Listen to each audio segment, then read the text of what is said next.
No es, no es casualidad de que yo muestre esta fotografía para iniciar esta presentación sobre la ganadería y las emisiones de gases de efecto invernadero, ya que lo que ustedes están observando, eh, donde están las personas acá, y todo esto que está aquí y eso que está allá, todo eso, corresponde a una evaluación de nanofertilizantes en la producción y calidad de especies forrajeras, que también está asociada al RAPS, donde están las personas ahí en este día de campo.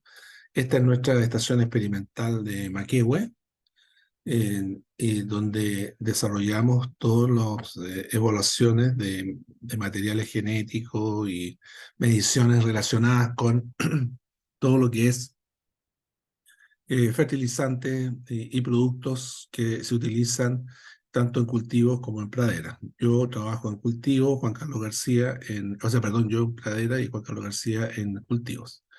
Y es por eso que he presentado esto. Pero nuestro objetivo, más que eso, hoy día es hablar sobre la ganadería y la importancia que tiene la ganadería en las emisiones de los gases de efecto invernadero.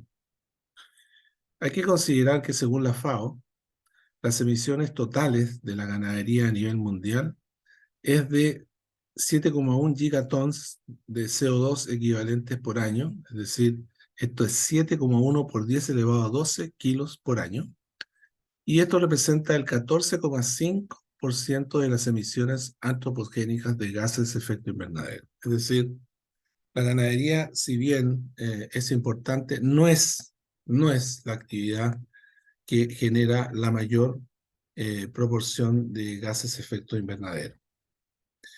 La producción de carne y leche representa el 65% del total de las emisiones del sector ganadero y dentro de eso las actividades que aportan a las emisiones ganaderas del mundo son, primero, la producción y procesamiento, esto es un 45%, la fermentación entérica, es decir, la fermentación que desarrolla el animal en su rumen, el 39%, el almacenamiento del estiércol, producto de la producción, ¿no es cierto?, ganadera, un 10%, y el transporte un 6%, lo que da total de 100%.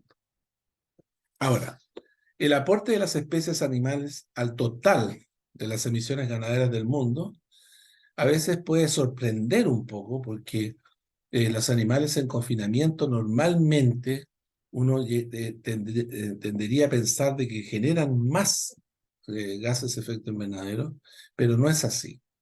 El 41% de las emisiones ganaderas del mundo, dentro de ese 14,5% que es el que aporta al total global, dentro de eso, el 41% es la leche bovina, la producción de leche bovina, el 20% la producción de carne bovina, solo el 2% la producción de carne de cerdo, la leche y carne de búfala, un 8%, los pollos y los huevos, un 8%, la carne de rumiantes menores, ovinos, caprinos, un 6%, y otras aves, dentro de los cuales están los pavos, por supuesto, un 8%, lo que hace un total de un 100%. Ahora, una cosa es lo global y otra cosa son los kilos de CO2 equivalentes que se emiten por kilo de proteína producida. Y dentro de eso, y ahora por unidad de producto que estamos hablando, la carne es el valor más alto con 300 kilos de CO2 por kilo de proteína producida, la carne bovina. La carne y leche de los rumiantes menores, 112 a 165 según la fuente que haya. La leche de vaca es menor a 100, la carne de pollo menor a 100 y la carne de cerdo menor a 100. Ahora, ¿cuál es el origen de las emisiones de las especies animales domésticas? En los rumiantes, el principal origen es las emisiones centéricas, es decir, el metano que se produce a nivel ruminal, la deposición de estiércol, es decir, el almacenamiento del estiércol y la producción de alimentos. En los cerdos, más que el almacenamiento de estiércol, es el suministro de alimentos, es decir, principalmente el maíz que consumen. Y en las aves, el suministro de alimentos y el consumo de energía, porque en las aves es muy importante el consumo de energía. Bueno, el aporte de los gases a las emisiones ganaderas en el mundo, podemos encontrar que el 44% es el metano, el 29% el óxido nitroso y solamente un 27% el dióxido de carbono. Ahora, las emisiones de metano, óxido nitroso, metano y dióxido de carbono en los sistemas ganaderos significa en definitiva pérdidas de nitrógeno, energía y materia orgánica que van reduciendo la eficiencia y la productividad de los sistemas. La mitigación de estos procesos debe ir en el sentido a solucionar los problemas tecnológicos de eficiencia de uso de los recursos con los animales, el rebaño y el manejo de los pastizales. Ya vamos a ir analizando cada uno de estos temas, porque aquí es donde está la parte de innovación más importante.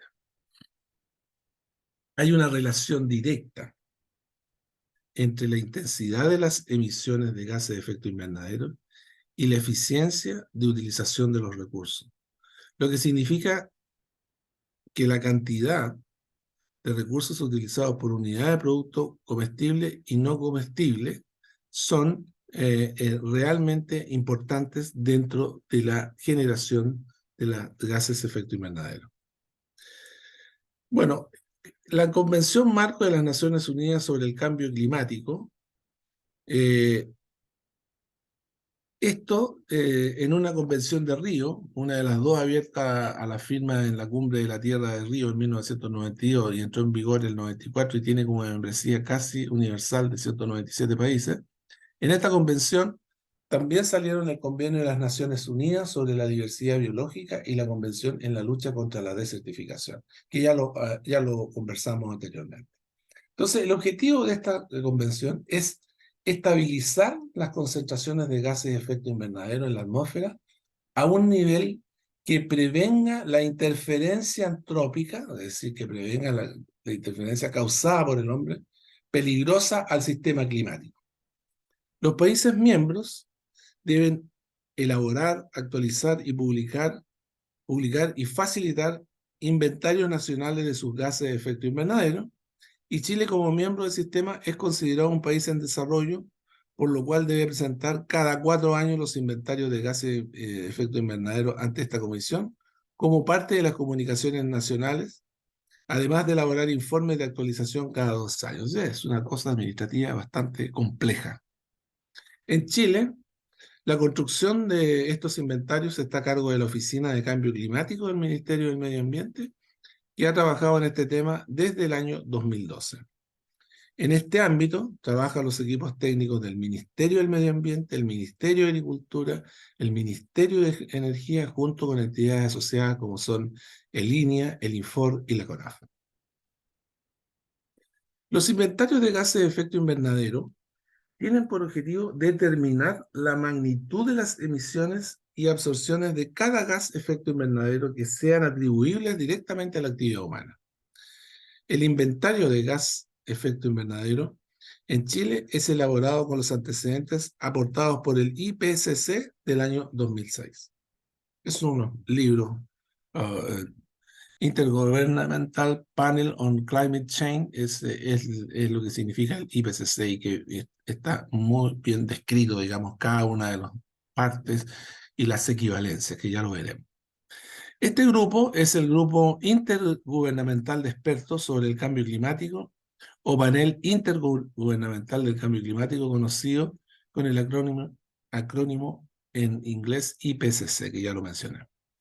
Bueno, ¿a qué corresponde esto? Corresponde a una organización intergubernamental de las Naciones Unidas que tiene como misión proveer al mundo una opinión objetiva y científica sobre el verdadero efecto del cambio climático, sus impactos, sus riesgos naturales, políticos y económicos, y las opciones de respuestas posibles. Este grupo está activo desde el año 1988 y su sede se ubica en Ginebra, Suiza. Los informes de este panel presentan la información científica, técnica y socioeconómica más relevante que permite entender la base científica del riesgo del cambio climático inducido por el hombre. Eso es muy importante, inducido, no son los cambios naturales, sino que es el inducido por el hombre, sus potenciales impactos y opciones para la adaptación y mitigación. Ahora, los capítulos de los informes del IPCC presentan secciones sobre las limitaciones y falta de conocimiento o investigación, y el anuncio de un informe especial puede catalizar la actividad de investigación sobre un área específica. Eso nos compete a nosotros, digamos, desarrollar. Bueno, aquí están los datos de la actividad, multiplicado por el factor de emisión, da la emisión de gases de efecto invernadero. Estas emisiones de gases de invernadero por el potencial de calentamiento global da la emisión equivalente a CO2. Y así podemos tener que el potencial calentamiento global generado por los diferentes productos son muy diferentes, son muy distintos, como se puede observar en el cuadro, donde el dióxido de carbono es el equivalente a 1. El metano equivale a 25 CO2. El óxido nitroso, 298. Los hidrofluorocarbonos, el HFC, hasta 9800. Los perfluorocarbonos, el PFC, no sé si están enterados de esas cosas, pero son 12.200. Y el hexafluoruro de azufre, 22.800. Estos productos son los que tienen que ver con la refrigeración. Entonces, ustedes pueden ver que en realidad son productos que generan una gran cantidad de emisiones respecto a lo que puede emitir el metano o el equivalente metano, el equivalente de óxido nitroso en la ganadería.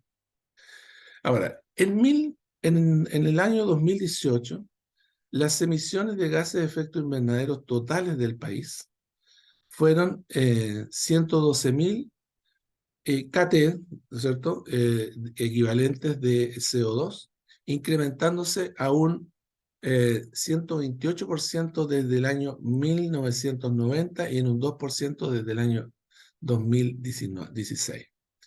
El principal gas efecto invernadero fue el CO2, con 78%, seguido del metano, con 13%, el óxido nitroso 6% y los gases fluorados, que estos son los de refrigeración, un 3%.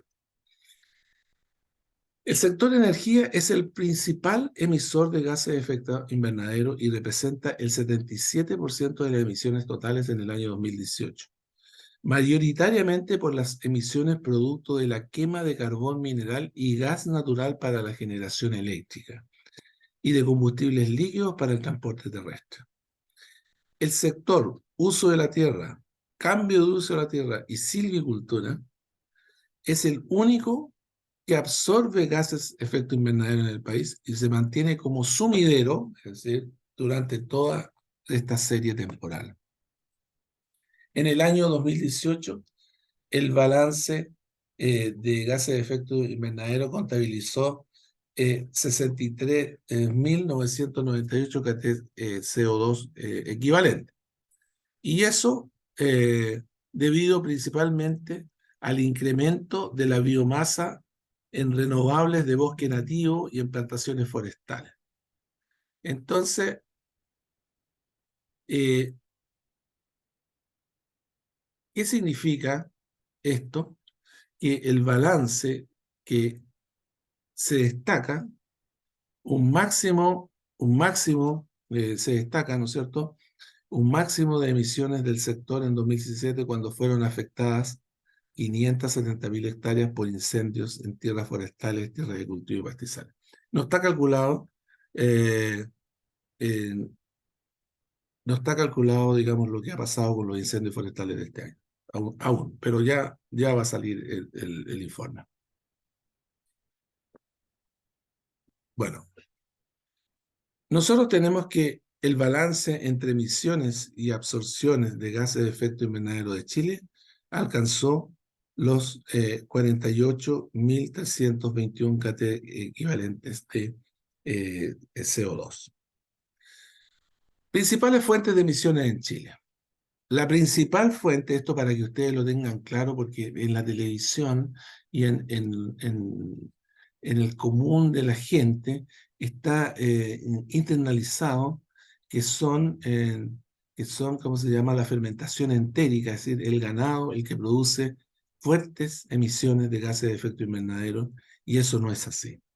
La generación de electricidad aporta con un 29%, el transporte terrestre un 22%, la minería con el consumo de combustible un 7%, el comercial público y residencial, digamos, un 7%, la disposición de residuos sólidos, un 4%, la industria, una industria no especificada que está dentro de esta informe de inventario, un 4%, y la fermentación entérica, un 4%. La refrigeración y el aire acondicionado un 3%, el tratamiento y descarga de aguas residuales un 2%, y la aviación nacional un 2%. Bueno, el balance de los gases de efecto invernadero por región administrativa y sector de emisión, nosotros podemos observar aquí que en realidad ustedes pueden observar que el balance se hace positivo en las regiones de la Araucanía, los ríos, los lagos, Aysén y Magallanes. Y ustedes ya entenderán por qué, digamos, entenderán por qué, porque en definitiva, la presencia de los bosques, de los humedales y de la vegetación es la que hace que el balance se transforme en un balance positivo. ¿Y dónde está el mayor problema? Justamente el mayor problema está en la energía que ocupan las grandes ciudades metropolitanas, Valparaíso, Coquimbo, Atacama, Antofagasta, y por supuesto que eso tiene relación con la minería. El balance de gases de efecto invernadero realizado en el país indica que es difícil de modificar la estructura productiva de la agricultura, pero que su aporte al global de las emisiones es inferior, muy inferior, a las actividades industriales y de generación eléctrica.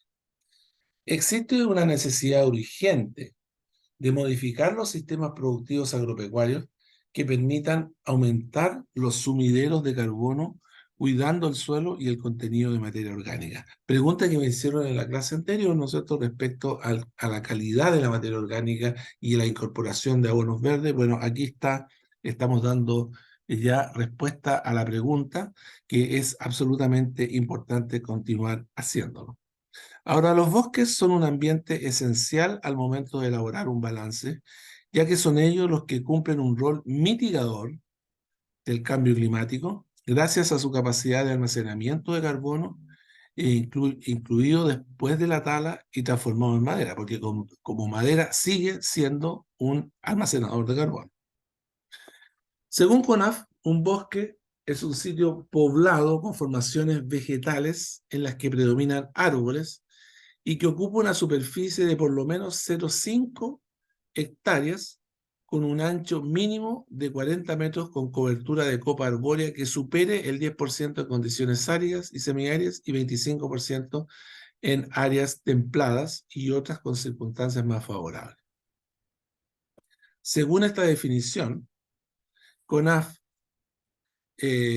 indica que en Chile hay un total de 19,4 millones de hectáreas de bosque, de los cuales el 57% está sometido a algún plan de manejo y el 43% carece de algún tipo de gestión. Entonces, en un estudio que realizó CONAF en la zona de Osorno, determinó que la captura de carbono anual que realiza un bosque nativo alcanza en promedio a 11,3 toneladas de CO2 equivalente. Este dato tienen que acordarse de él porque es muy importante para lo que vamos a ver más adelante. Ahora, es necesario producir una separación entre el bosque y los sectores de pastoreo para permitir la regeneración del bosque y con ello mantener o mejorar el potencial de captura de carbono.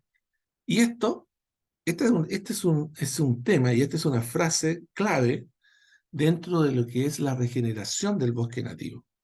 Porque en la ganadería, los animales utilizan los bosques como un lugar de reparo para el invierno y para los periodos de altas temperaturas.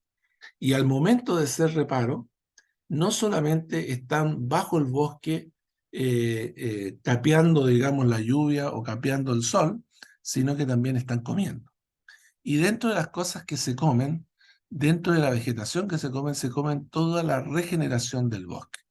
Entonces, hay una urgente necesidad, si uno quiere regenerar los bosques, una urgente necesidad de eliminar esa práctica para lograr una mejor regeneración del bosque.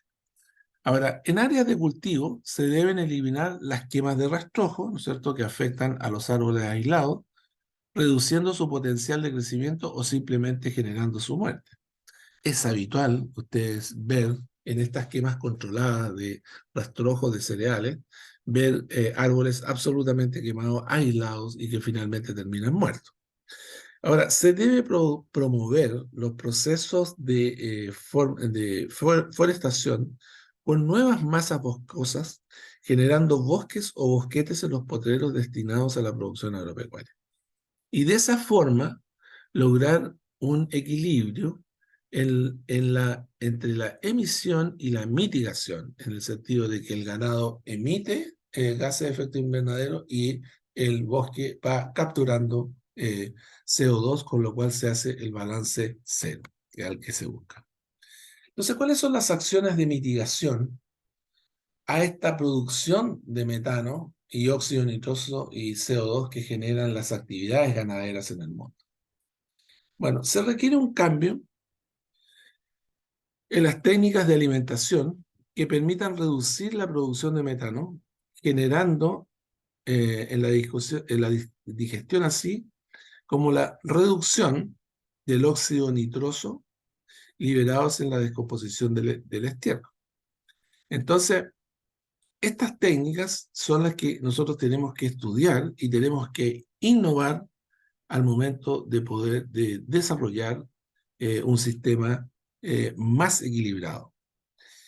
Intervenir en la reproducción y sanidad animal que permita reducir el tamaño del rebaño. Esto es, tener menos animales, pero más productivos.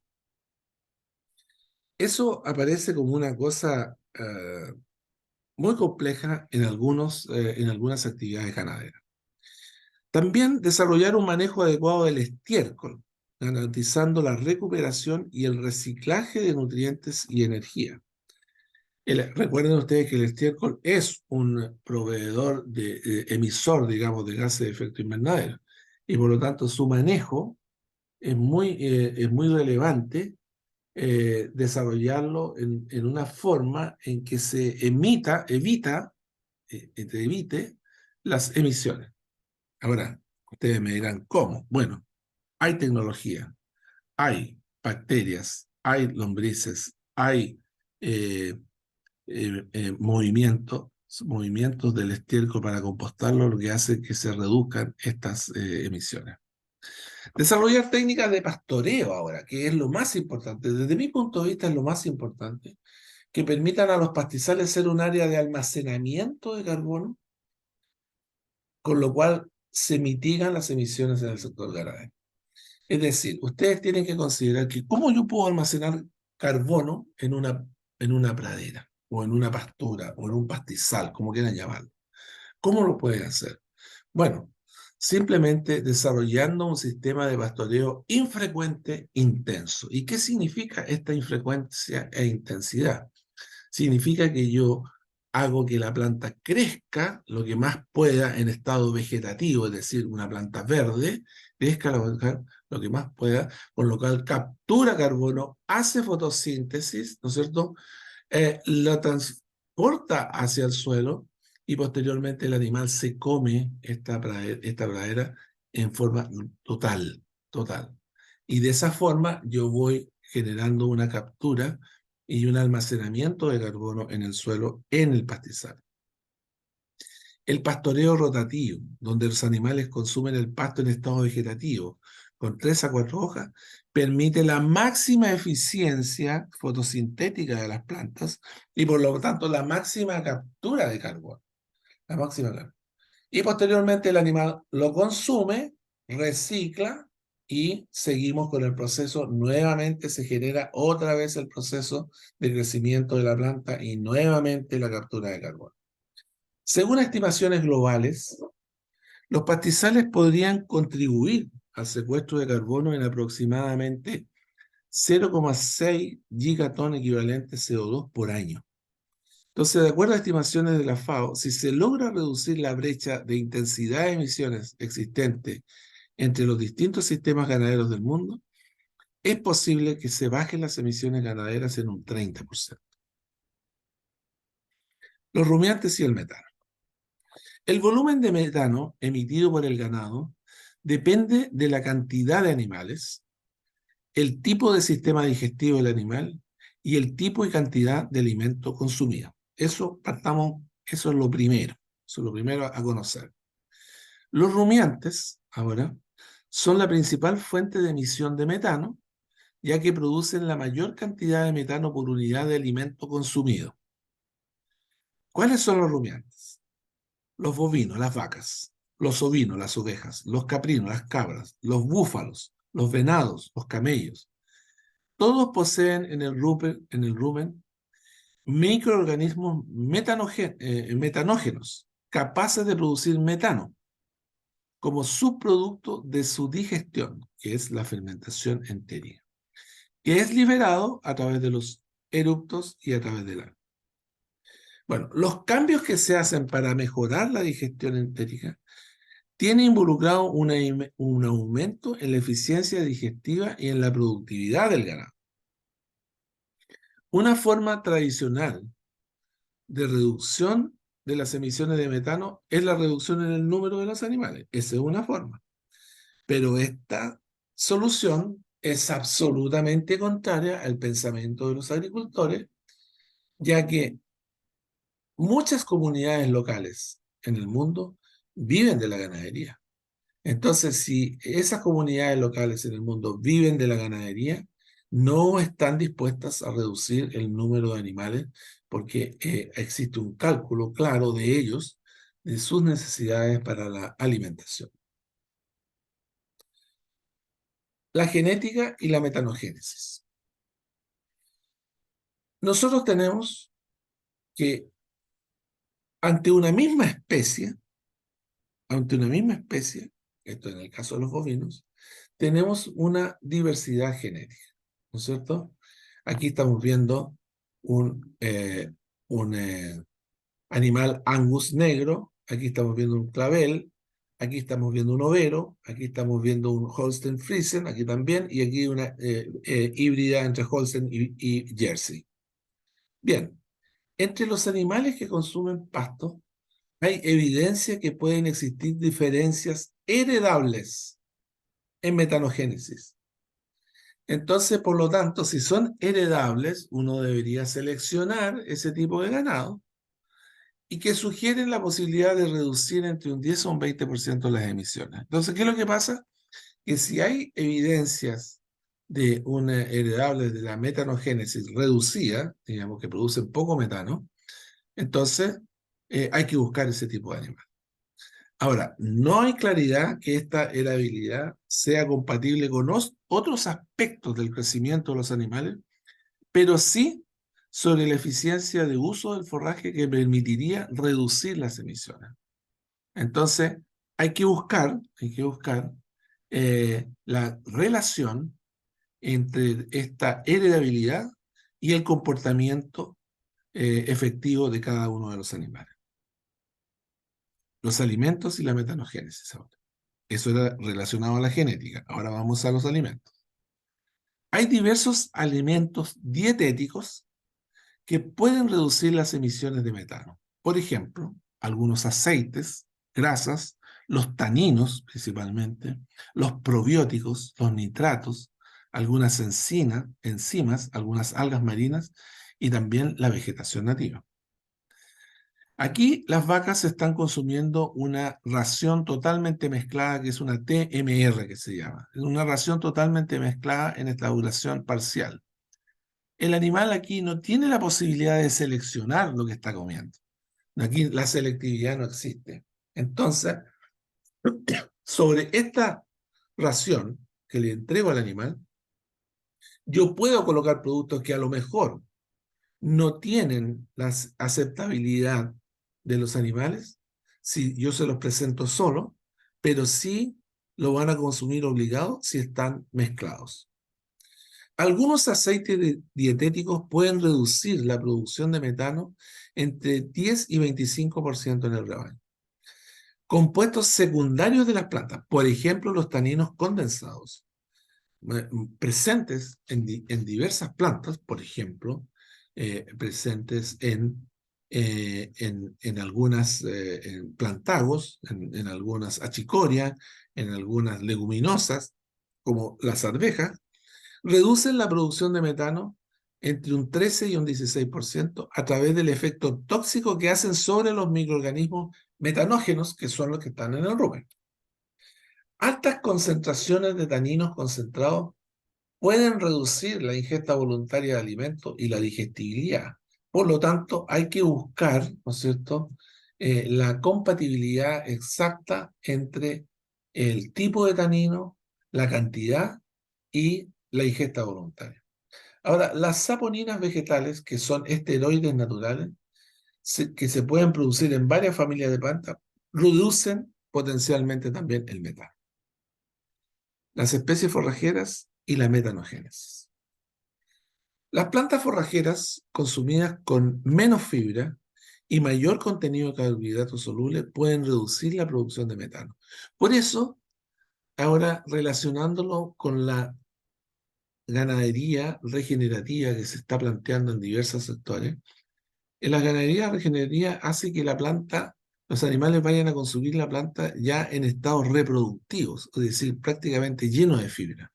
Entonces, eso realmente es bueno para el suelo, pero no es bueno para los gases de efecto invernadero. Porque las fibras estructurales como la celulosa y hemicelulosa fermentan más lento que los carbohidratos no estructurales y por lo tanto producen más metano en el rumen por unidad de alimento ingerido. Las especies leguminosas en general producen menos metano debido al menor contenido de fibra que tienen una tasa más rápida de digestión y en algunos casos la presencia de taninos condensados, como por ejemplo en las loteras o en las arvejas, en las plantas de arvejas, son un elemento que hace reducir la producción de metano. El trébol blanco, este es el trébol blanco, Trifolium repens, el trébol rosado, Trifolium platense, son dos especies utilizadas en el sistema de producción ganadero y que son especies C3 y producen menos metano que las especies C4 que rápidamente logran altos niveles de fibra en su composición. Por ejemplo, los tréboles son C3. Las gramíneas como la vallica perenne, el olium perenne, es C3, que es la más importante en la zona templada. Y estas C3 se caracterizan por ser consumidas siempre, la mayor parte del tiempo, en estados tempranos de desarrollo, lo cual reduce la opción de consumir altos niveles de fibra en la dieta y por lo tanto reducen la opción de producir alta cantidad de metano. En cambio, plantas como las plantas C4, que son tropicales o subtropicales, que se utilizan para elaborar ensilajes de alto contenido de energía, sí tienen mayor contenido de fibra y por lo tanto producen más metano que las anteriores que hemos visto. La carga animal y las emisiones de metano. La carga animal, en definitiva, es el número de animales que uno tiene por unidad de superficie, o sea, cabezas animales por hectárea, por unidad de superficie. Aquí hay una cantidad de animales en una superficie y eso es la carga animal. Bien, el aumento de la eficiencia productiva puede reducir las emisiones de gases de efecto invernadero, porque en algunos países se ha trabajado en la reducción del número de animales improductivos en los rebaños. Y paralelamente se ha incrementado la eficiencia alimenticia, factores que han permitido reducir las emisiones sin perder la producción de carne generada anualmente. Ustedes no, quizás no van a poder dimensionar, si no están en el campo, dimensionar el número de animales improductivos que existen en todos los rebaños. Vacas secas significa que no están preñadas y por lo tanto no están produciendo un ternero. Muchas veces pasan de un año a otro, incluso entre años. Animales que no engordan porque tienen deficiencias, diferentes tipos de deficiencias, y no engordan lo suficiente en un periodo de 24 meses y tienen que aumentar a 36 meses o más.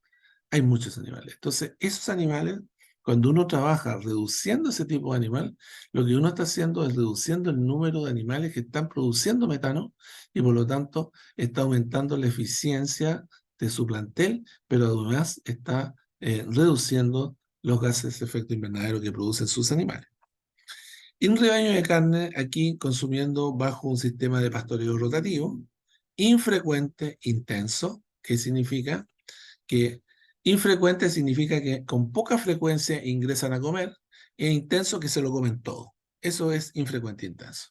Entonces, ¿qué es lo que pasa? Que esta planta está en estado vegetativo, los animales se la está comiendo aquí, se lo va a comer todo, lo va a dejar tal como está a este lado, y ¿qué es lo que está haciendo? Está capturando carbono, está haciendo fotosíntesis. Y por lo tanto, el animal se come eso y la planta nuevamente crece, nuevamente hace fotosíntesis y nuevamente captura carbono. Ahora, la estrategia de lactancia prolongada de la lechería, donde las vacas paren cada 18 meses en lugar de 12 meses, reduce la demanda de energía del rebaño en un 10% y por lo tanto reduce potencialmente las emisiones de metano. Esto es casi impracticable. Esto es casi impracticable. Quizás se puede practicar en una lechería familiar, en una lechería pequeña, pero en lecherías grandes es casi impracticable. Ahora, con el término de la engorda más temprano, los animales se terminan más temprano, los pesos de sacrificio que se alcanzan a menor edad eh, generan una reducción en las emisiones durante toda su vida productiva. Y esa es otra de las formas de reducir las emisiones de gases de efecto invernadero. Ahora, encastes, por ejemplo, encastes, es decir, montas más temprano en ovejas, 7 meses, ha demostrado una reducción en la generación de gases de efecto invernadero entre un 9 y un 12%. El control biológico y las emisiones de metano. Vamos al control biológico, aquí hay una cosa de innovación mucho más importante. Existen estudios que relacionan el uso de algunos virus para el control de microorganismos que producen metano en el rumen. El uso de microorganismos metanótrofos que emplean como fuente de carbono y energía el metano a nivel luminal, transformándolos en otras sustancias, es una opción. Y es una opción que cada día se estudia más, se estudia más. Reciclaje de nutrientes y economía circular, que tiene que ver, ¿no es cierto?, con la reducción de los gases de efecto invernadero. Bien, el uso de los desechos orgánicos de los predios como los guanos, las camas calientes, los purines asociados a prácticas de manejo como compostaje y separación entre el sólido y líquido, permiten realizar un mejor aprovechamiento de estos recursos y reducen la aplicación de fertilizantes inorgánicos exógenos, ¿no es cierto? Urea, potasio, fósforo, etcétera, generando un círculo virtuoso característico de los sistemas donde se practica esta economía circular. Modelos de producción ganadera. Nosotros tenemos distintos modelos de producción que se ponen de moda, salen, entran y qué sé yo, y todos sus gestores y todos sus promotores tratan de mostrar que su sistema tiene elementos diferenciadores y elementos positivos. Finalmente, todos tienen elementos positivos, todos. Y lo que hay que hacer es tratar de buscar un equilibrio y no fanatizarse por uno u otro sistema, digamos, sino que tener un modelo equilibrado dentro del campo. Y los vamos a analizar cada uno de ellos. La agricultura regenerativa, la ganadería holística, el modelo de alta densidad significa muchos animales por hectárea en poco tiempo, que se llama mob grazing, el sistema de André Boisson, el sistema silvipastoral, el range management y el manejo sostenible. Vamos a la agricultura regenerativa. Esto lo traigo a colación en este curso para que ustedes conozcan, porque son todos sistemas que nacieron de alguna u otra forma como una alternativa innovadora al sistema tradicional de manejo del ganado y por lo tanto tiene que ver con la innovación y con la gestión. Este es un sistema dinámico y holístico que incorpora un diseño basado en patrones y características de los ecosistemas naturales, es decir, lo que se denomina la permacultura. Y las prácticas agrícolas orgánicas, incluidos refugios móviles para animales y rotación de pastoreo. La ganadería holística. ¿Qué significa esto? El holismo es una opción, es una posición metodológica y epistemológica que postula cómo los sistemas deben ser analizados en su conjunto y no solo a través de sus componentes. La metodología que se usa está referida al conjunto de procedimientos racionales utilizados para alcanzar el objetivo que rige una investigación científica o una exposición doctrinal. La metodología es el estudio o elección de un método pertinente o adecuadamente aplicable a determinado objeto. La metodología no es cualquier procedimiento. Se trata de un concepto demasiado amplio que corresponde a una de las etapas específicas de un trabajo o proyecto que parte de una posición teórica y conduce a una selección de técnicas concretas.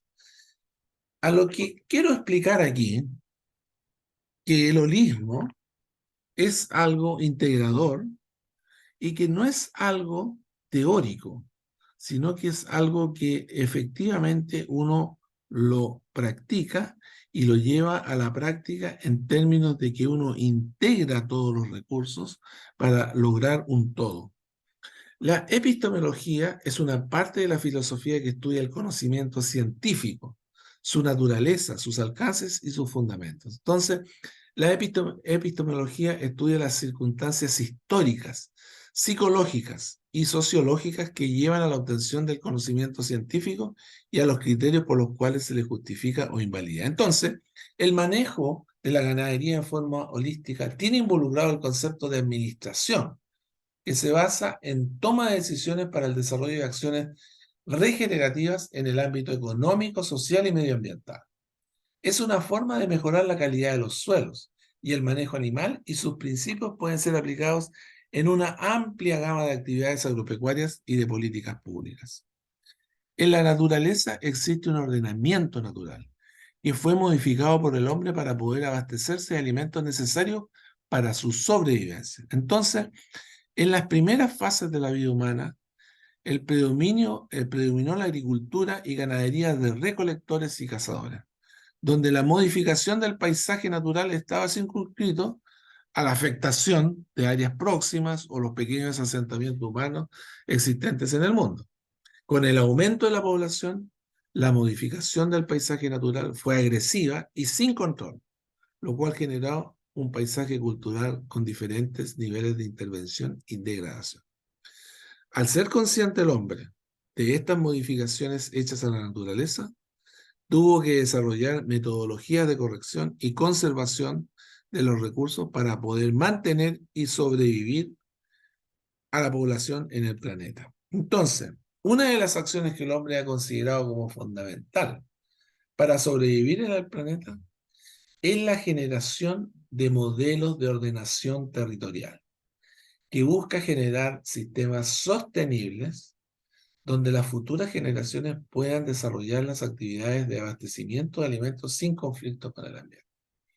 Y fíjense que esto es tan potente, lo que le estoy hablando, y en la práctica,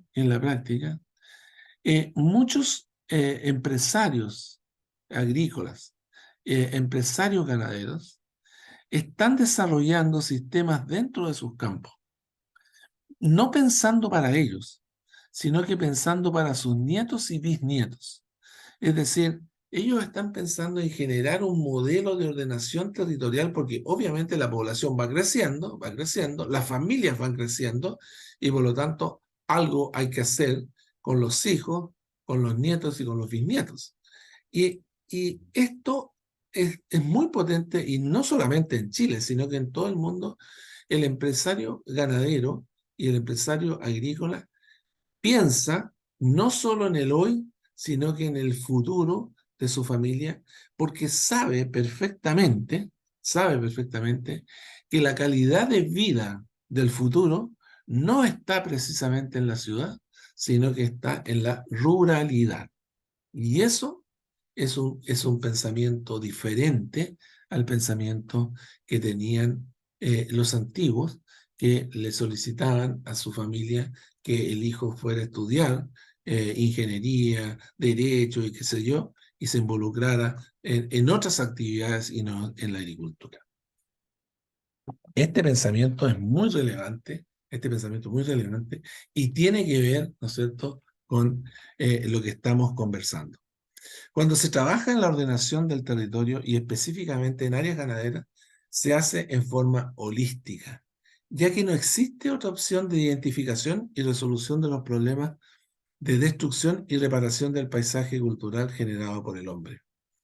En esta metodología de trabajo, la unidad ecológica básica es el ecosistema que involucra la existencia de una estructura integrada por elementos fundamentales, los cuales siempre están presentes y de un funcionamiento ordenado de esta unidad.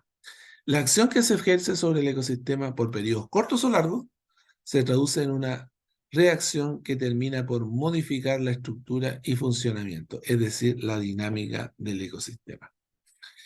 En estos conceptos fue que el biólogo y agricultor de vida silvestre zimbabuense de Zimbabue, Alan Savory, que en la década del 60 hizo un avance significativo en la comprensión de lo que estaba causando la degradación y desertificación de los ecosistemas de pastizales del mundo.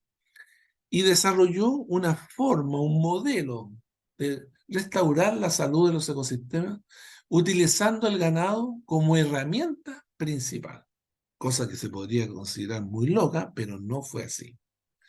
Por mucho tiempo, el hombre ha atribuido a la ganadería como una de las principales causas de la desertificación de los ecosistemas. Y eso fue visualizado por Savory en el continente africano, él es de Zimbabue. Desde ese concepto errado, desarrolló un trabajo de investigación para demostrar que el problema residía en cómo se maneja el ganado y no en el ganado en sí mismo. Analizando el problema en forma holística, su conclusión fue que la solución al problema de la degradación de los recursos naturales era imitando el comportamiento de los antiguos rebaños de animales de pastoreo salvaje, que es lo que se denomina, y que seguramente ustedes lo han escuchado, es el efecto manada. En este método se plantea el mejoramiento de la salud del suelo, la utilización eficiente de la lluvia, del agua y nutrientes, el mejoramiento de la productividad del pasto y con ello la movilización de cantidades masivas de carbono y agua de la atmósfera al suelo, con el objetivo de revertir miles de años de desertificación. Entonces, un modelo holístico, lo que hay que hacer es planificar, hacer, monitorear, adaptar. Esa es la forma en que uno hace y genera este nuevo modelo. El pastoreo en manada significa esto: una alta carga animal pastoreo intenso pero infrecuente, es decir, con alta cantidad de forraje disponible en diferentes etapas del año. El pastoreo en manada se hace imitando la naturaleza, manejando a los animales como si fuera un rebaño denso de herbívoros que interactúan en constante migración. Con una alta carga animal, los animales ingresan a consumir superficies definidas donde su impacto es minorizado por la alternancia de prolongados periodos de recuperación.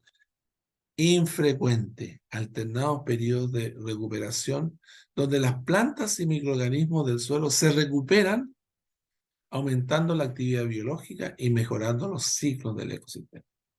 Bueno, en cada ciclo de pastoreo se planifica el movimiento animal en forma similar al pastoreo rotativo. Sin embargo, existen diferencias en las variables de tiempo de recuperación, comportamiento de la manada, densidad de animales, aspectos sociales y funcionamiento.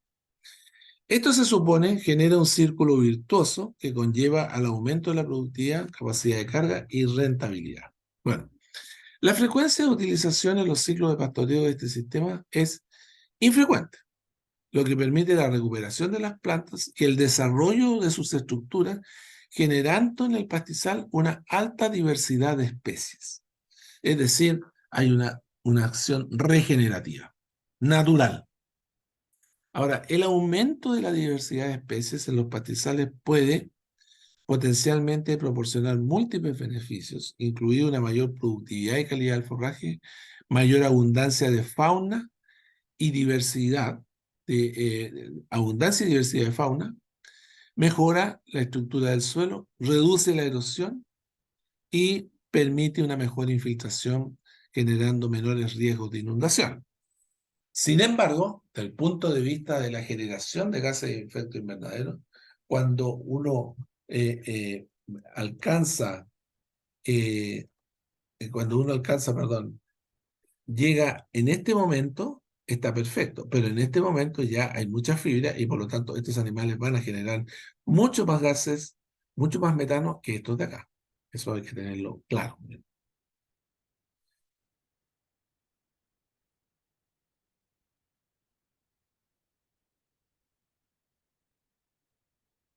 Bueno, nosotros tenemos que la... Aquí íbamos ahí. Con la mayor diversidad de los pastizales también hay un potencial de ser más resistente a la sequía. Y en eso las leguminosas pueden ayudar a mitigar el cambio y la acidificación y eutroficación de los ríos y la tierra a reducir las necesidades de nitrógeno fertilizante a través de su fijación biológica. Dado que los pastizales gestionados de manera convencional cubren una gran proporción del paisaje en el mundo, los aumentos modestos en la diversidad de las plantas a través de esquemas agroambientales podrían tener un gran impacto en el medio ambiente. Es así como lo sugieren algunos investigadores que han encontrado que las prácticas de restauración de la biodiversidad a largo plazo aumentan el almacenamiento de carbono y nitrógeno en el suelo. Y es por eso que las pasturas nuevas, hay un concepto que ustedes a lo mejor no lo conocen muy bien, las pasturas monofíticas y las pasturas polifíticas. Las pasturas monofíticas es que es una sola especie y las polifíticas son varias especies, diversas especies. Y las pasturas, hoy día se promueve el uso de pasturas polifíticas, es decir, uno siembra pasturas polifíticas con el objetivo de tener una alta diversidad de especies para generar un complemento y una restauración de la biodiversidad, pero a su vez una mejor exploración radical. Porque, por ejemplo, las gramíneas son muy superficiales en sus raíces son fibrosas. En cambio, existen eh, eh, otro tipo de especies como las brásicas, por ejemplo, o las plantas gináceas, que tienen un sistema radical profundizador y por lo tanto exploran el suelo y capturan nutrientes que las gramíneas fibrosas superficiales no lo logran hacer. Entonces, ese cambio en la parte epígea e hipógea hace que, en realidad, las plantas logren, perdón, los ecosistemas sean más diversos y se genere un mejor almacenamiento de carbono y nitrógeno. El método desarrollado por Savory, que tiene como base de sustentación el holismo, permite planificar el pastoreo simulando el efecto que tuvieron alguna vez los animales salvajes en la Tierra. Pero más que la planificación, este modelo de desarrollo tuvo que cambiar para transformar paisajes enteros y mantenerlos saludables. La gestión holística surgió de un nuevo marco de gestión que permite a las personas tomar decisiones que satisfagan necesidades inmediatas sin poner en peligro su bienestar futuro o el de los demás. Aunque su origen se basa en una búsqueda para detener la propagación de los desiertos, la gestión holística desarrollada por Savory y su marco subyacente también se pueden utilizar para gestionar mejor cualquier situación que implique una red de complejidad social, económica y medioambiental. Otra forma es el mob grazing. La producción de los pastizales es afectada por el pastoreo de los animales. La tasa de crecimiento y el método de pastoreo son las dos variables de manejo más importantes que afectan la producción de forraje. El patrón estacional de producción, la calidad del forraje y la composición botánica. Nosotros tenemos que es una variante del pastoreo rotativo este sistema mob grazing que considera una ultracarga animal que accede a una alta disponibilidad de forraje, la que es consumida en un corto periodo. En menos de un día se lo comen todos los animales. Este sistema se caracteriza por utilizar una alta densidad de animales que consumen en menos de un día lo que se ha almacenado un pastizal en 45 o 60 días de rezago, es decir, de no utilización. El periodo de rezago de no utilización entre pastoreos cambia durante la temporada y según las especies que van componiendo el pastizal y que se va transformando porque va cambiando la composición botánica. En los meses de primavera y verano es habitual que los animales ingresen a consumir el forraje en estados reproductivos, donde abunda la fibra, la proteína es baja, al igual que la digestibilidad, y aumentan los gases de efecto invernadero. Esta práctica se está volviendo bastante popular entre algunos productores debido a los beneficios que tiene en el secuestro de carbono, no en verano, sino que en primavera y invierno, y en el mantenimiento de la diversidad de forraje, ahí sí que es el verano. Y también se han encontrado beneficios para controlar la colonización de algunas plantas no deseadas. En términos de secuestro de carbono orgánico en el suelo, los estudios son escasos hasta el momento y se necesita tener una mayor información para concluir sobre el efecto del sistema, pero seguramente va a ser un efecto 0-0, es decir, no va a ser un aporte.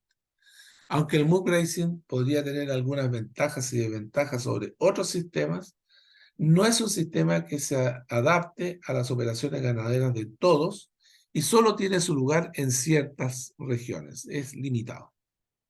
Para tener éxito, el productor debe ser, primero, un buen administrador de los recursos, comprender los principios del pastoreo rotativo intenso y desarrollar el hábito de tener consistencia y perseverancia en este sistema.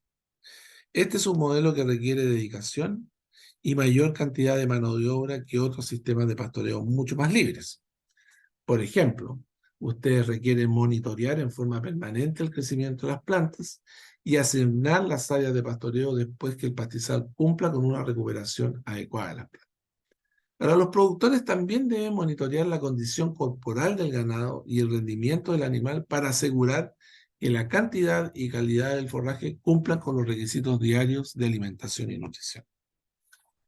Este sistema de gestión de pastoreo intenta satisfacer las necesidades nutricionales de cualquier clase de ganado presente en el predio, optimizando el rendimiento, la calidad y la persistencia del forraje, de las plantas en realidad. Aquí tenemos un pastoreo con alta carga animal durante pocas horas. El pastoreo racional de Boissin. André Marcel Boissin fue un bioquímico y agricultor francés que a mediados del siglo pasado fue el primero en sistematizar el pastoreo rotativo, que suponía el rezago y recuperación de las plantas de los pastizales post-utilización. Su forma de tratar los pastizales la divulgó a través de libros y presentaciones, lo que dio origen al denominado sistema de pastoreo racional de Voisin, que ha sido practicado en todos los sistemas pastoriles del mundo. Para Voisin, el pastoreo es hacer que un animal coma el pasto, lo que significa que el animal y la hierba se encuentren. Voisin, en forma muy coloquial, plantea dos postulados básicos en el manejo de pastoreo. Cuando se piensa en la vaca, no se debe olvidar jamás la existencia del pasto. Y cuando se examina el pasto, no se debe perder de vista las exigencias de la vaca. Este método es un método de manejo del complejo suelo-planta-animal en base a principios de uso de los pastizales que armoniza principios de la fisiología vegetal con las necesidades de los animales. Se basa en el uso de los pastizales en forma rotativa, con alta carga animal y corto periodo de utilización.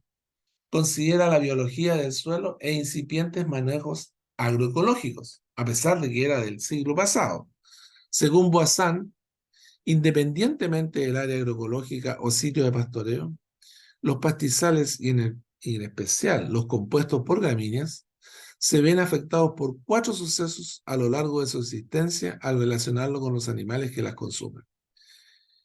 Estos factores son conocidos como las 4 leyes del pastoreo de Voisin, que forman parte de las bases para la aplicación, para la planificación de todo proyecto de pastoreo racional. Primero, rotación de pastoreo. Segundo, corto tiempo de permanencia en el potero.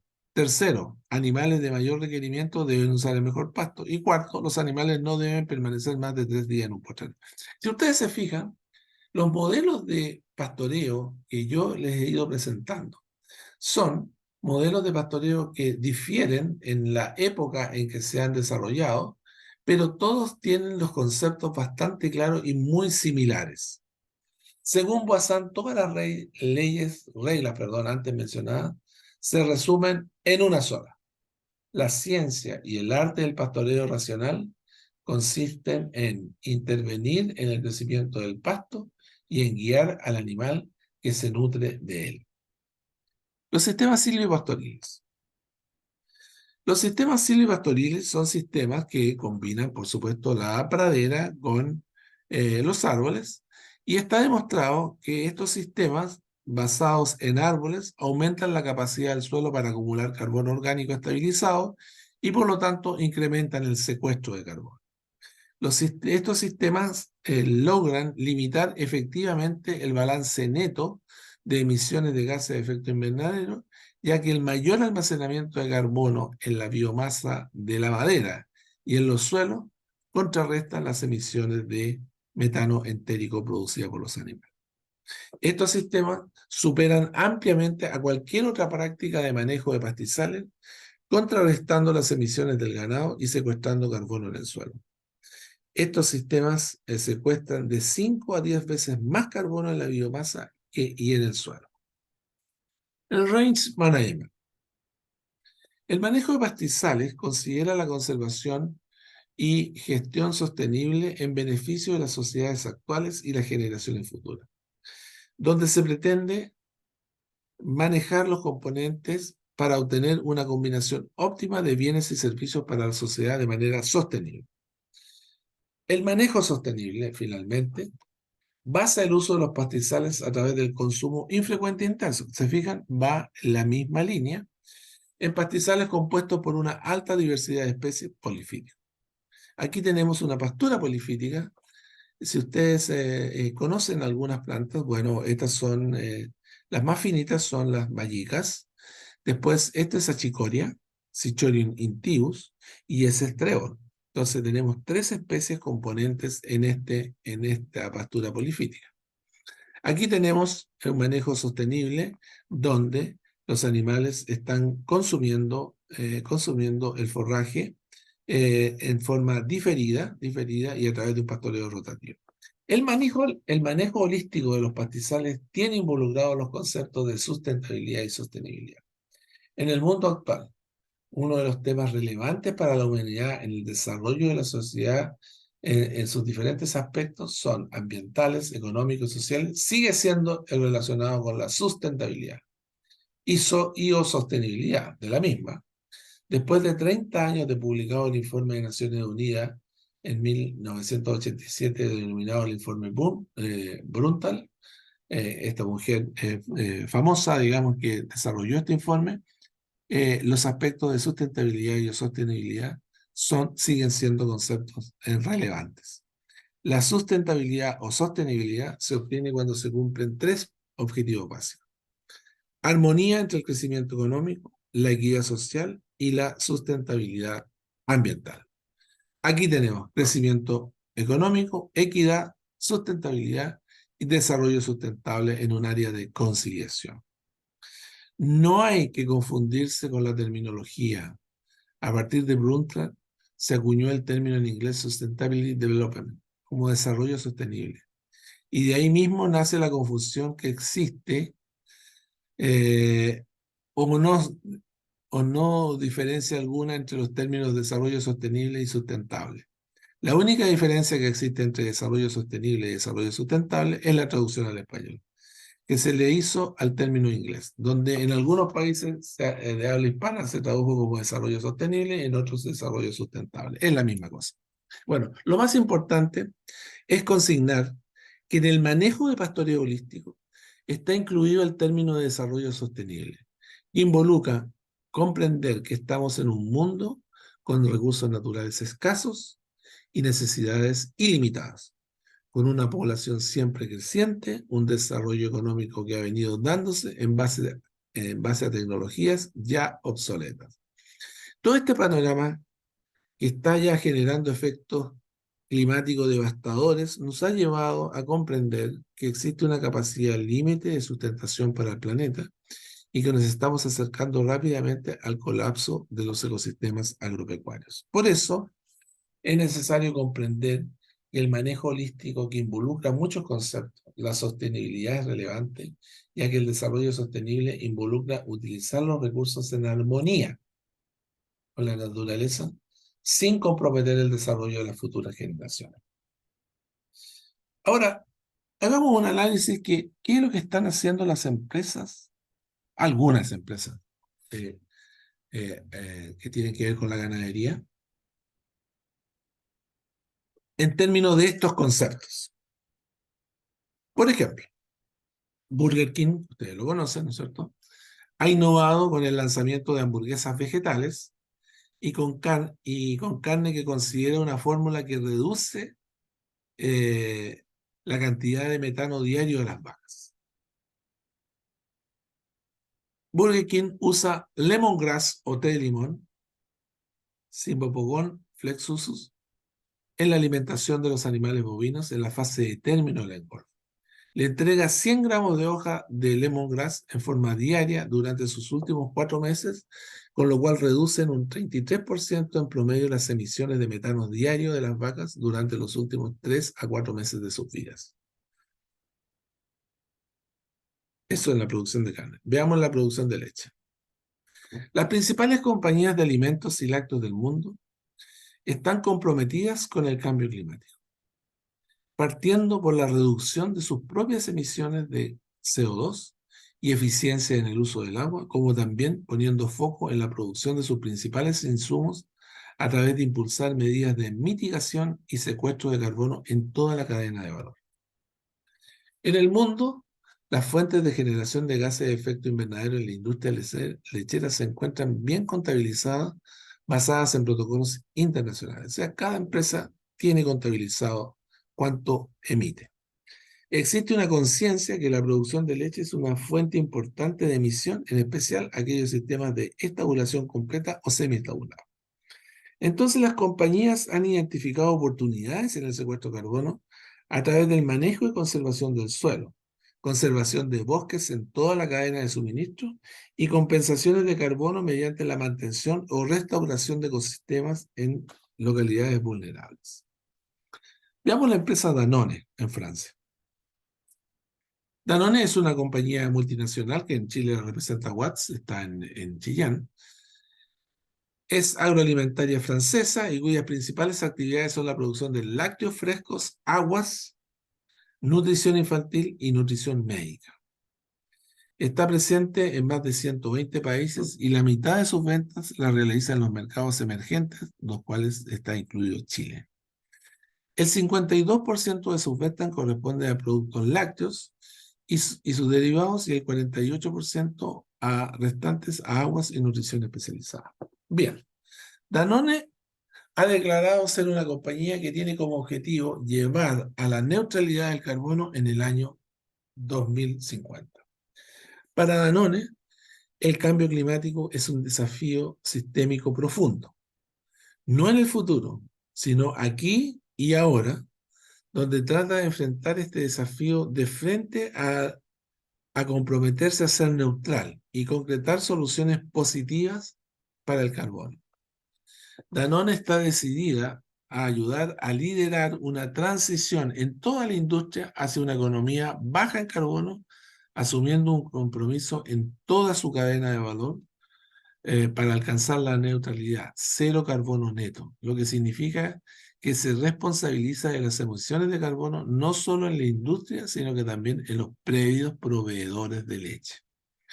Entonces, esta política la asumió al comprender que los consumidores de hoy quieren que las empresas asuman un papel de liderazgo en la lucha contra el cambio climático. La estrategia que declara Danone para lograr la neutralidad del carbono se basa en los siguientes pilares. Primero, reducir emisiones.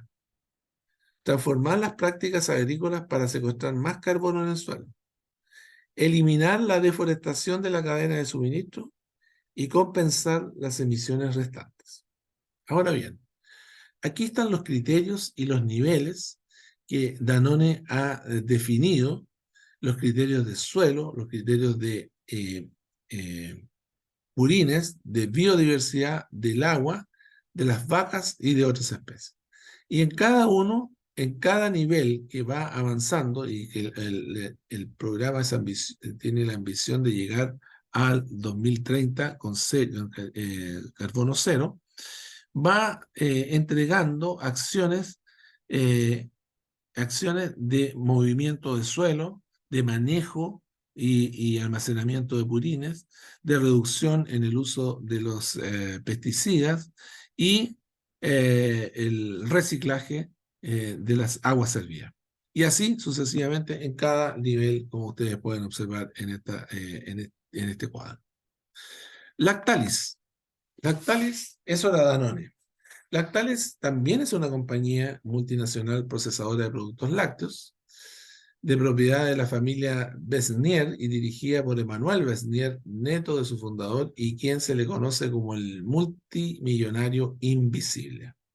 La empresa posee sus instalaciones centrales en Laval, en Francia, y en la actualidad, tras la compra de Parmalat en el 2011, se convirtió en la mayor productora de lácteos del mundo y la segunda alimentaria en Francia por detrás de Danone.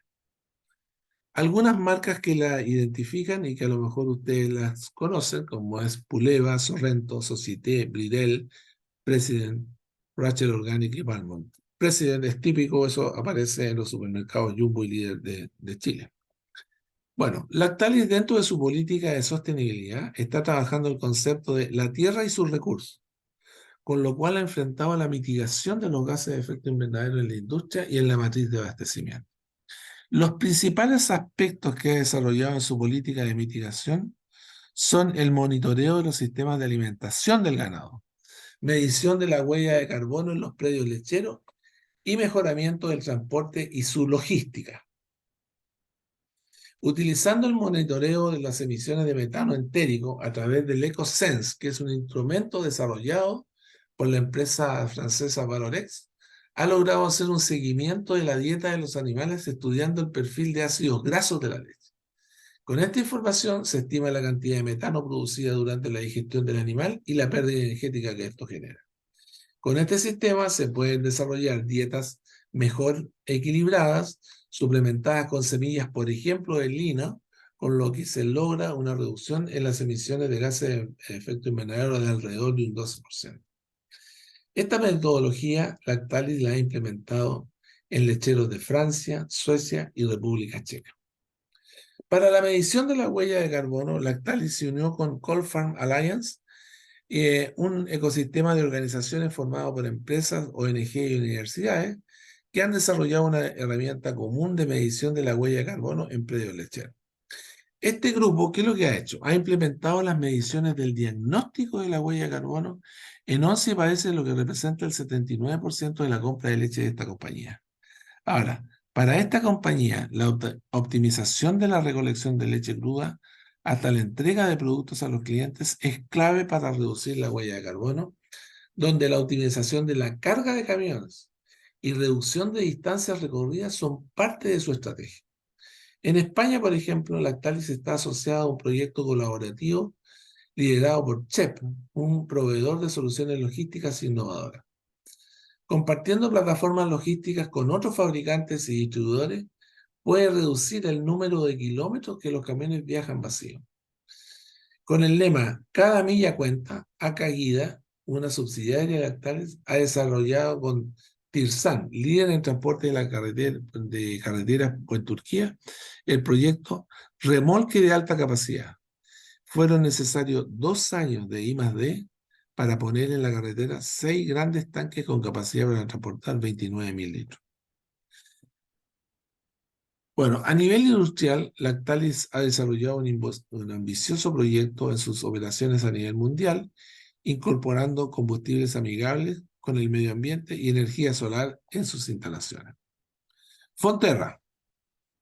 Fonterra es una compañía multinacional neozelandesa que hoy es el mayor exportador de lácteos del mundo. Es una organización formada por un sistema cooperativo de pequeños empresarios que se agrupan en comité o boards. Así, el New Zealand Dairy Board fue fundado en 1920 y es el cuarto productor mundial de leche, y sus propietarios son más de 12.000 pequeños lecheros que a través de esta organización son capaces de exportar el 95% de su producción. En Chile, este grupo era dueño de la empresa Soprole, que hoy la compró una empresa peruana. La producción de lácteos de esta compañía es a través de sistemas pastoriles, donde mencionan que poseen la huella de carbono más baja del mundo, aproximadamente 1/3 del promedio mundial. Los agricultores de esta cooperativa cuentan con un informe único de gases de efecto invernadero cada año, con el objetivo de ayudarlos a comprender las emisiones y áreas de mejora. Esto les permite acceder a ser compensados financieramente por producir leche sostenible. Ahora, esta empresa se ha comprometido a que la reducción de emisiones requiere innovación y colaboración, por lo cual se asoció con DSM, Instituto de Investigación Pastoral de Gases de Efecto Invernadero, con los que estudian la forma y soluciones que se pueden implementar a nivel predial para reducir las emisiones de metano. Manuka. Manuka es una empresa de capitales neozelandeses que inició sus operaciones en Chile en el año 2005. Inspirada en un modelo neozelandés de libre pastoreo, es la mayor productora de leche de Chile, con una entrega anual ya de 200 millones, y cuyo volumen es producido a partir de 42.000 vacas y 22.000 hectáreas. Manuka ha declarado estar comprometida con los principios de Pacto Global y con los Objetivos de Desarrollo Sostenible de la ONU, y en consecuencia ha implementado una política de sostenibilidad que involucra hambre cero, educación de calidad, trabajo decente y crecimiento económico, producción y consumo responsable y acción por el clima. Es decir, los Objetivos de Desarrollo Sostenible de la Organización de Naciones Unidas. Esta compañía, en la acción por el clima, contempla la implementación de medidas relativas al cambio climático, cuyas acciones concretas son las siguientes. Primero, Lanzamiento de una política medioambiental. Modelo productivo pastoril que reduce emisiones de gases de efecto invernadero. Alcanzar una superficie de 13.000 hectáreas de praderas permanentes y 5.000 hectáreas de bosque nativo. E implementación de paneles solares en 9 salas de ordeña de su sistema. Manuka ha realizado mediciones de la huella de carbono en algunas de sus lecherías, donde destaca como activo la utilización de praderas permanentes manejadas eficientemente a través de técnicas de pastoreo infrecuente e intenso. Esta compañía ha declarado que en las 2 lecherías medidas han logrado una reducción del 40% de las emisiones de gases de efecto invernadero por cada kilo de leche producida en relación con el promedio de emisiones generadas por un kilo a nivel global. Colún, Cooperativa Agrícola y Lechera de la Unión, es una cooperativa de productores de leche que desde el año 1949 provee al país y al mundo de más de 300 productos lácteos de alta calidad procesados en sus plantas de la Unión. Formada por más de 740 socios, es una empresa de producción láctea constituida exclusivamente por capitales nacionales. Impulsado por la Gerencia de Calidad y Medio Ambiente, 2 son las iniciativas que Colún está impulsando y que busca promover la captura de carbono a través del reconocimiento de los árboles como actores naturales vitales para impulsar el equilibrio sistémico de la tierra y la biodiversidad. Dentro del concepto planta verde, que se les da a las instalaciones industriales ubicadas en la comuna de la Unión, se pretende restaurar una zona importante con reforestación nativa y senderos educativos que permitan explorar el concepto de natural y biodiversidad del sur de Chile.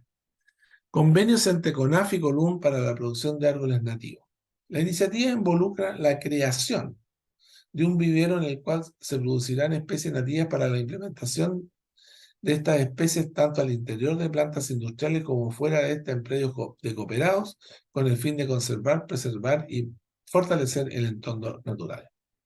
Nestlé, enmarcada en una política global, Nestlé puso bonificaciones dentro de sus pautas de precio de leche fresca que tienen como objetivo entregar los estímulos económicos para la implementación de iniciativas y proyectos orientados a reducir emisiones de gases de efecto invernadero y o fijación de carbono, como parte de la ruta de navegación de la compañía para alcanzar carbono neutralidad en el año 2050. Ellos han basado esto en biofertilización. Entonces, ellos utilizan biofertilizantes en base a mezclas de rizobacterias promotoras del crecimiento vegetal, disminuyendo el uso de fertilizantes sintéticos nitrogenados en cultivos suplementarios y praderas, con el propósito de reducir las emisiones de gases de efecto invernadero. También están involucrados en un proceso de agricultura regenerativa con aplicación de prácticas de establecimientos conservacionistas con foco de labranza reducida, con el objetivo de lograr la cero labranza en el largo plazo, mantener y incrementar la captura y fijación de carbono orgánico en el suelo. También tienen un programa de rejuvenecimiento de praderas incorporando semillas, regeneración en el fondo, de especies perennes, bianuales o híbridas de alto valor forrajero al momento de regenerar praderas buscando la cero labranza a través del sistema de siembra directa. Y también tienen un programa de cultivos de cobertura, uso de cultivos que eviten tener suelo descubierto como intercultivos o cultivos perennes con el objetivo de mejorar captura y fijación de carbono, fertilidad y controlar erosión del suelo. También tienen un programa de reforestación y silvipastoreo, estimulando la forestación de suelos sin aptitud agrícola dentro del predio lechero con mezcla de especies nativas del territorio reforestal con el propósito de incrementar la captura de carbono, prevenir la erosión y proteger los cursos de agua y el bienestar animal. Asociaciones de productores. Organizaciones gremiales y grupos comercializadores que reúnen a productores de leche y carne se están impulsando y apoyando investigaciones con instituciones locales, tales como la Universidad de los Lagos, Instituto Nacional de Investigación Agropecuario, en el ámbito de la huella de carbono.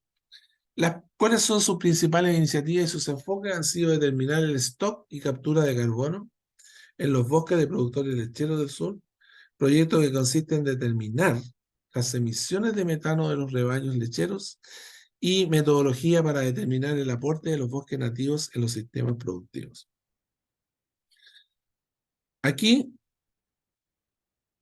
Tienen el primer contador de carbono de Chile para los lecheros y es el nombre del proyecto liderado por la Universidad de los Lagos que busca crear una aplicación multiplataforma que le permita al productor lácteo conocer cuáles son sus emisiones netas en tiempo real.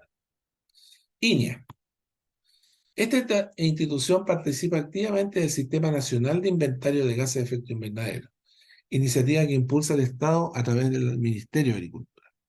Los principales resultados de estos inventarios indican que Chile es el responsable del 0,26% de las emisiones de gases de efecto invernadero a nivel mundial.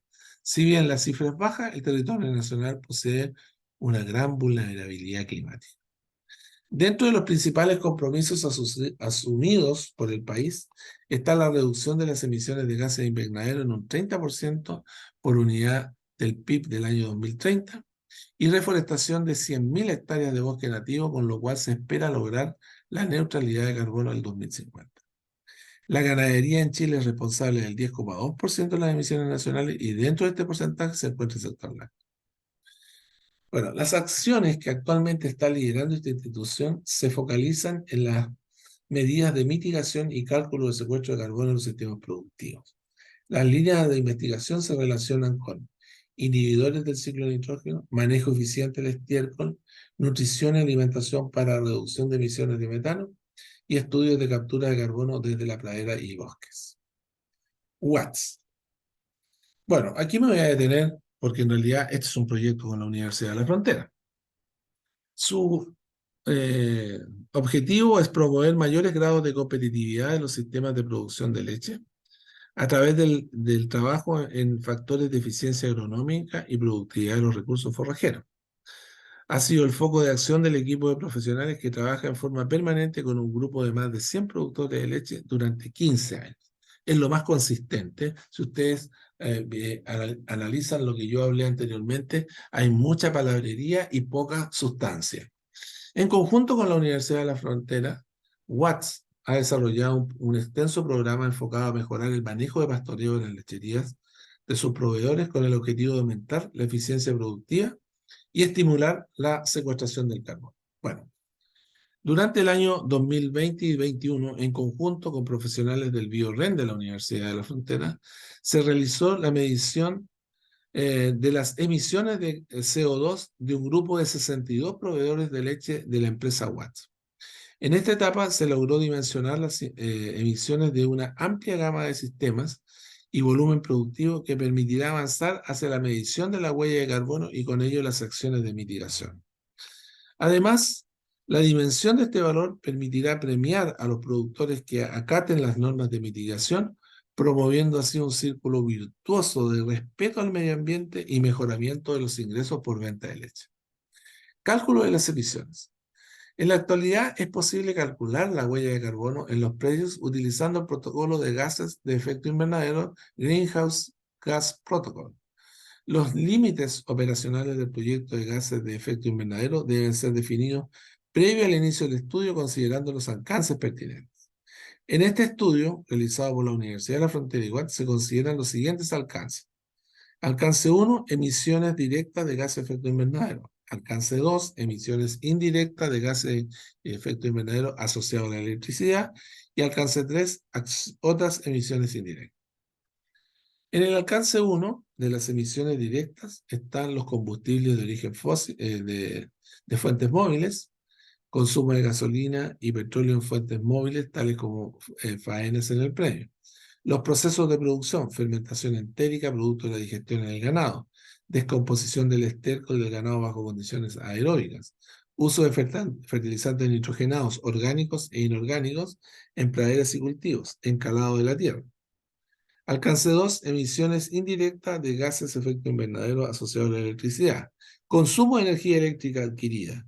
Consumo eléctrico del sistema interconectado central, SIC, en las operaciones bajo control operacional del predio en estudio y dentro de los límites establecidos.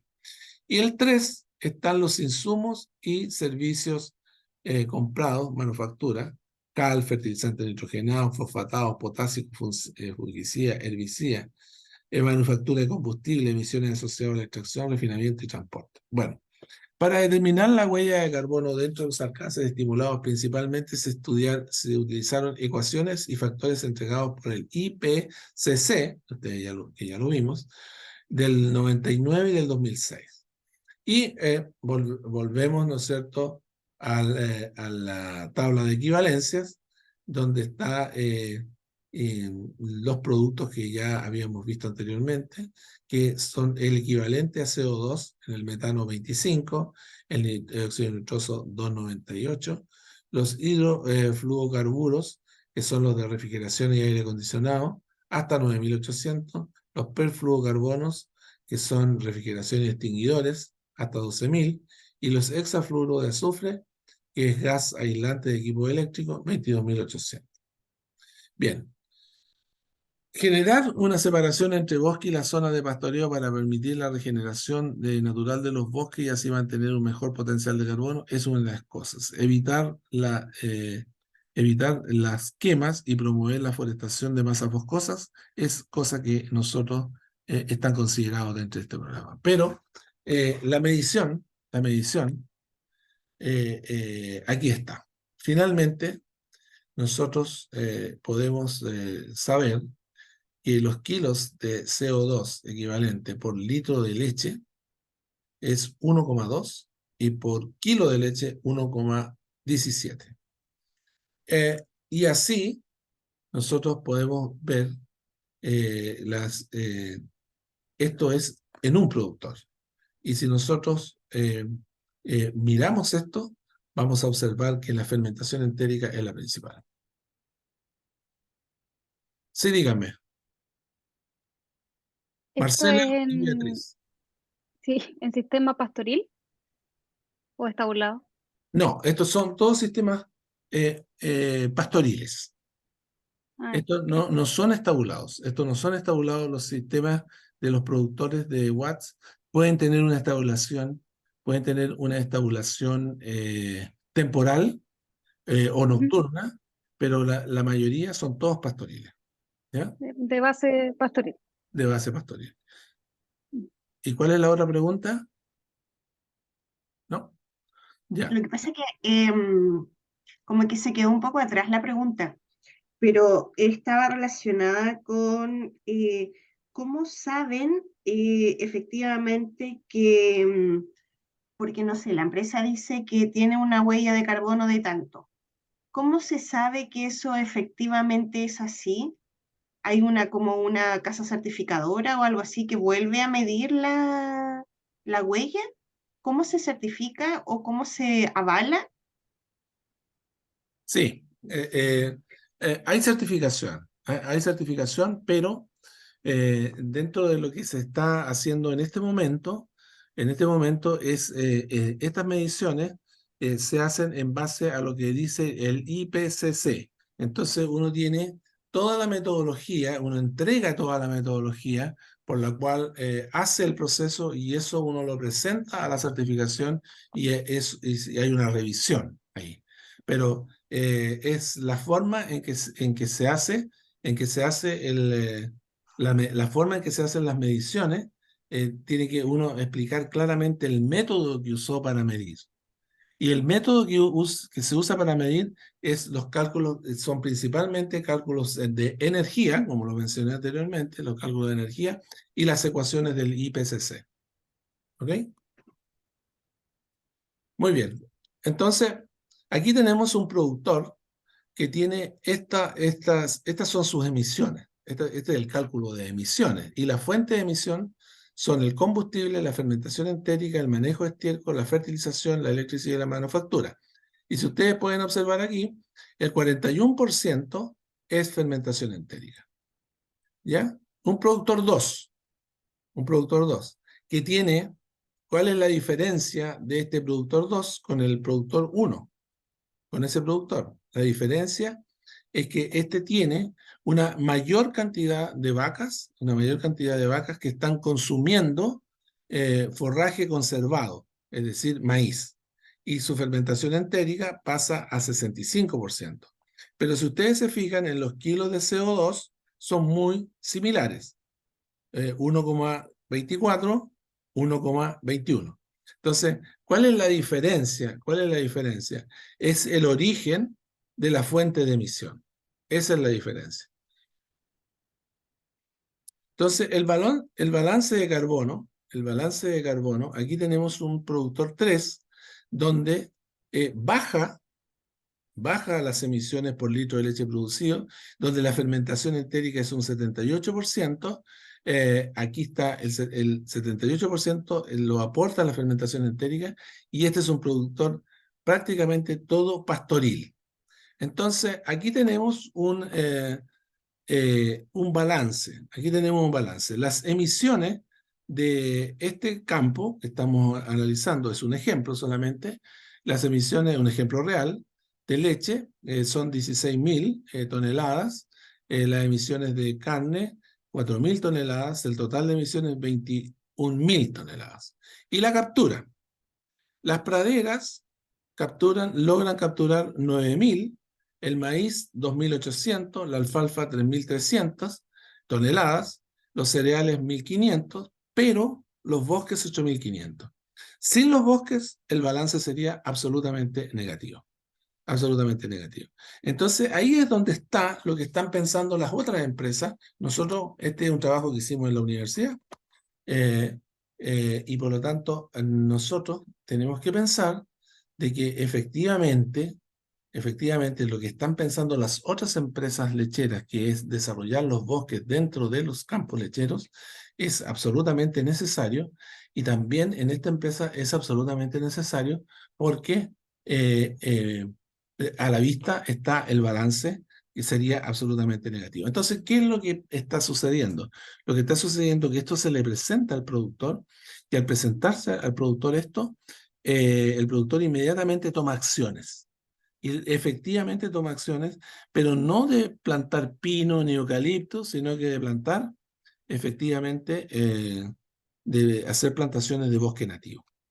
Por lo tanto, estamos en un proceso hoy día, en un proceso en que tenemos balance negativo, pero con una mirada futura que vamos a tener un balance positivo, creo yo.